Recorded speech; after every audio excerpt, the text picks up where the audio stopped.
अस्सलाम वालेकुम। 74 सालों में कभी किसी सियासी मुखालिफ के खिलाफ इस तरह की इंतकामी कार्रवाइयाँ नहीं की गईं जिस तरह की 2 सालों में की गई हैं। हमारी माएँ, बहनें और बेटियाँ तक अपने घरों में महफूज नहीं हैं। ख़वातीन को घरों से अगवा करके कैद में डाला जा रहा है। क्या रियासत इतनी कमज़ोर है कि वो चंद निहत्ती ख़वातीन के बोलने से खौफज़दा है? क्या रियासत इतनी कमज़ोर है कि चंद ख़वातीन के बोलने से उसकी अमन और सलामती को ख़तरा लाहिक हो जाता है? आप 24 करोड़ आवाम को ताकत के इस्तेमाल से खामोश नहीं करवा सकते।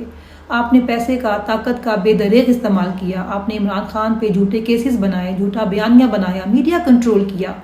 लेकिन 8 फरवरी को आप बयानिए की जंग हार गए। अवाम ने आपको अपना जवाब दे दिया। आपका बयानिया अवाम ने नहीं खरीदा और इमरान खान जेल में बैठा हुआ आपसे जीत गया। और जीतने के बावजूद वो बार बार आपको मुज़ाकरात की दावत देता है, और जब वो आपको मुज़ाकरात की दावत देता है आप उसको उसकी कमज़ोरी समझ लेते हैं और जुल्म और जबर में इजाफा कर देते हैं। आखिर इमरान खान की ऐसी क्या मजबूरी है कि वो ये जंग जीतने के बावजूद भी आपको मुज़ाकरात की दावत देता है? क्योंकि वो पाकिस्तान से मोहब्बत करता है, पाकिस्तान की अवाम से मोहब्बत करता है। उसको नज़र आ रहा है कि इस सब लड़ाई का खुमियाजा जो है पाकिस्तानी कौम भुगत रही है, महंगाई की शक्ल में, बेरोज़गारी की शक्ल में, दहशत गर्दी की शक्ल में। पारा चनार, बन्नू, करम, बलोचिस्तान के आप हालात देखें। क्या ताकत का इस्तेमाल इन तमाम मसाइल का हल है? इन मसलों का हल तभी निकलेगा कि जब आप मुल्क की खातिर संजीदा होकर मुज़ाकरात की तरफ आएंगे, अवामी मैंडेट का एहतराम करेंगे, अवामी राय का एहतराम करेंगे। जिन चोरों को आपने हम पे मुसल्लत किया है, अवाम उनको रिजेक्ट कर चुकी है। इनके होते हुए मुल्क के अंदर ना ही इस्तेकाम आ सकता है, ना ही मैशियत बेहतर हो सकती है, ना ही मुल्क के अंदर इन्वेस्टमेंट आ सकती है।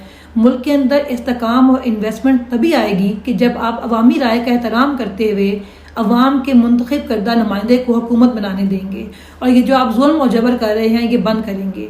क्योंकि 2 सालों में आपने सब करके देख लिया है। अगवा, तशद्दुद, कैद में ख़वातीन तक को आपने डाल के देख लिया है, लेकिन आप अवामी राय को नहीं बदल पा रहे हैं। अब बस करें, मुल्क की खातिर आगे बढ़ें, अवामी मैंडेट का एहतराम करें, इमरान खान को रिहा करें और ख़वातीन को रिहा करें, और ये जुल्म और पाकिस्तान का मजाक बनाना अब बंद कर दें।